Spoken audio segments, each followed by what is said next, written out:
Here's how to reset the oil light on a Chrysler Town & Country.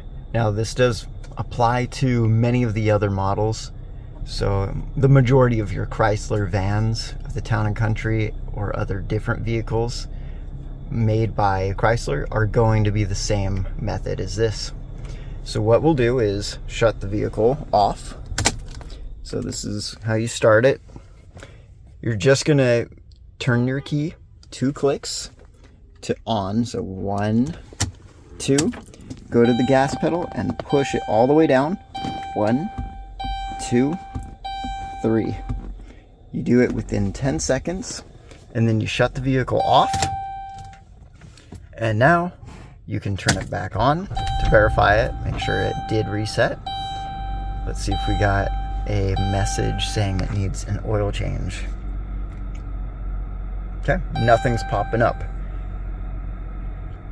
Awesome, and that's just air pressure. Thank you for watching my video, guys. If you liked it, please hit that like button and also subscribe if you want to watch more of my videos. In my description, I do have referral links. They have referral bonuses and ways for you to save money in life. Just simple ways of doing the exact same thing you already do every day.